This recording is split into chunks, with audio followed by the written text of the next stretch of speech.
इंदौर के चंदन नगर टीआई इंद्रमणि पटेल को पिता के बदले बेटे को 30 घंटे हथकड़ी बांधकर बिठाना महंगा पड़ गया। हाईकोर्ट में आज सुनवाई। पुलिस कमिश्नर बोले कोर्ट का जो भी आदेश होगा उसको ध्यान में रखते हुए कार्रवाई की जाएगी। रियल एस्टेट कारोबारी संजय दुबे के खिलाफ चंदन नगर पुलिस ने नाबालिग से दुष्कर्म का एक केस दर्ज किया था, जिसके 14 दिन बाद भी पुलिस आरोपी को नहीं पकड़ पाई। 26 नवंबर को पुलिस ने उसके इंजीनियर बेटे राजा को सैलून से उठाकर 30 घंटे तक थाने में बैठाकर रखा। इस दौरान उसे हथकड़ी भी लगाई गई, जबकि राजा का इस मामले से कोई लेना देना नहीं था।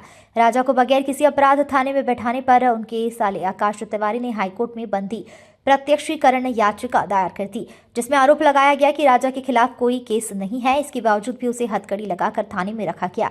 याचिका की सूचना मिलते ही पुलिस ने राजा को छोड़ दिया। वहीं हाईकोर्ट ने इस मामले में थाना प्रभारी इंद्रमणि पटेल को 26 से 27 नवंबर के बीच 30 घंटे की सीसीटीवी फुटेज के साथ कोर्ट में उपस्थित होने के लिए कहा था। 4 दिसंबर को थाना प्रभारी पटेल कोर्ट में उपस्थित हुए, लेकिन उन्होंने सीसीटीवी फुटेज पेश नहीं किया, जिस पर कोर्ट ने नाराजगी जताते हुए कहा, याचिकाकर्ता ने जो सबूत पेश किए हैं वह सच्चाई बताने के लिए पर्याप्त है। कोर्ट ने पुलिस कमिश्नर से कहा था कि वे बताएं कि उन्होंने टीआई इंद्रमणि पटेल के खिलाफ क्या कार्रवाई की जाएगी। वहीं आज की सुनवाई में पहले मामले में नाटकीय मोड़ आ गया। राजेंद्र नगर की ओर से याचिका लगाने वाले आकाश तिवारी ने कोर्ट में 2 आवेदन दिए, जिसमें एक याचिका वापस लेने और दूसरा वकील बदलने को लेकर था। याचिकाकर्ता की ओर से पैरवी करने वाले एडवोकेट नीरज सोनी ने बताया कि इंजीनियर राजेंद्र दुबे की याचिका पर दिए गए पूर्व आदेश का पालन करते हुए पुलिस को रिपोर्ट कोर्ट में पेश करना ही पड़ेगी। पूरे मामले की सुनवाई आज मंगलवार को हाईकोर्ट में होनी है, जिसको लेकर पुलिस कमिश्नर संतोष सिंह ने बताया कि पुलिस द्वारा अपना पक्ष रखा जाएगा और जो भी माननीय न्यायालय द्वारा आदेश दिया जाएगा उसको ध्यान में रखते हुए कार्रवाई की जाएगी। मामला जो है वो आज इस पॉइंट पर था कि पुलिस कमिश्नर इंदौर को जो माननीय उच्च न्यायालय की जो डिवीजन बेंच है उन्होंने जो आदेश दिनांक 4/12/25 को किया था, उसमें ये लिखा हुआ था कि उन्हें विभागीय जांच संस्थित करनी है और इन पर आपराधिक मुकदमा दर्ज करना है। तो आज जो है वो कंप्लायंस रिपोर्ट के लिए लगा हुआ था। इसी अवधि के दौरान जो पीड़ित और याचिकाकर्ता उनकी ओर से माननीय उच्च न्यायालय में जो प्रकरण था उसमें एक एप्लीकेशन लगाई गई कि वो अधिवक्ता को बदलना चाहते हैं और इस मामले को वापस लेना चाहते हैं।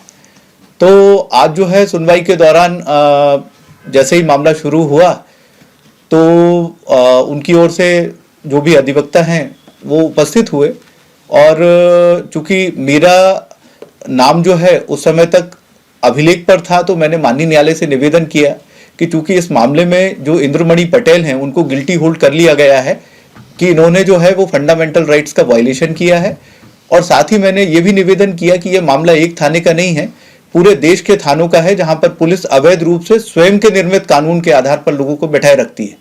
तो ऐसे में जो है जो पीड़ित है इसकी लोकस स्टैंडाई खत्म हो जाती है और इसमें माननीय न्यायालय को जो है कंप्लायंस रिपोर्ट बस देखनी है।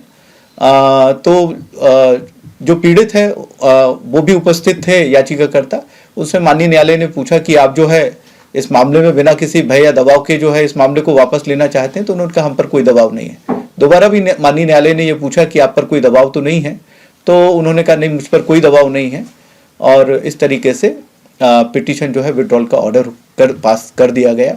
लेकिन मूल रूप से इस मामले में जो विचारण योग्य प्रश्न ये है कि क्या जो मानव के जो अधिकार हैं उनका उल्लंघन करने के बाद इतनी सहज सरल प्रक्रिया से कोई व्यक्ति जो है बाहर हो जाए, और दूसरा कि पुलिस जो है किस तरीके से हमारे समाज में ट्रीट करती है लोगों को और किस तरीके से जो दबाव की प्रक्रिया होती है, इन सब के बाद भी यदि जो है इस तरीके से मानव अधिकारों का जिनके आधार पर पूरा जिन्हें संविधान में पूरी तरीके से सुरक्षित किया गया है, उनके उल्लंघन को इतना सरल ढंग से डील किया जाएगा, तो मुझे लगता है कि पुलिस की जो बर्बरता है वो और बढ़ती जाएगी। देखिए, केस कोई भी पिटिशनर के विड्रॉ कर लेने से खत्म नहीं हो जाता। ऐसा माननीय उच्चतम न्यायालय के जो है जजमेंट्स उनमें स्पष्ट रूप से बताया गया है कि इन मामलों में जो है जो वायलेशन जिसने किया है कोई भी व्यक्ति हो, और जब पुलिस किसी चीज का वायलेशन करती है तो उच्चतम न्यायालय जो है इन मामलों को बहुत गंभीरता से लेता है और दंडित भी करता है। तो ऐसे मामले में मैं नहीं मानता कि ये मामला जो है यहाँ पर समाप्त हो गया है। इसके बाद भी जो है इस मामले में और भी कार्रवाइयाँ जो है हो सकती हैं। हो सकता है कि इस मामले में जो है वो फर्दर सुमोटो पीआईएल भी हो जाए, या इस मामले में जो है उच्चतम न्यायालय में भी इस मामले को जो है ले जाया जाकर और ये पीआईएल के फॉर्म में जो है लिया जा सकता है। आपका रुख क्या होगा, नेक्स्ट स्टेप आपका क्या होगा? देखिए, मेरा ये मानना है कि यहाँ पर पूरे समाज के हित की बात है, और यदि कोई एक संस्था जो है स्वयं के निर्मित कानून बना के और कानून के उल्लंघन में समानांतर कानून चलाए, तो वहां पर जो है ऐसे मामलों को पीआईएल में चुनौती दी जानी चाहिए। तो हम जो है आगे इस मामले को जो है पीआईएल पब्लिक इंटरेस्ट लिटिगेशन में चुनौती देंगे। आपका पूरा परिचय? मेरा नाम एडवोकेट नीरज सोनी है और मैं हाईकोर्ट में रजिस्टर्ड प्रैक्टिशनर। और जो भी उसमें पुलिस का पक्ष रखा जाना है वो पुलिस का पक्ष रखा जा रहा है, और उसके दृष्टिगत जो माननीय न्यायालय के आदेश आएंगे उनको ध्यान में रखते हुए कार्रवाई की जाएगी। नहीं, जैसा मैंने कहा कि पुलिस ने अपना पक्ष रखा है, जो अधिकारियों के द्वारा अपना पक्ष रखा जाना है उन्होंने अपना पक्ष माननीय न्यायालय के समक्ष रख रहे हैं, और उसके पश्चात उसके दृष्टिगत माननीय न्यायालय द्वारा जो भी आदेश दिया जाएगा उसको दृष्टिगत रखते हुए पुलिस द्वारा कार्रवाई की जाएगी। सर, इंदौर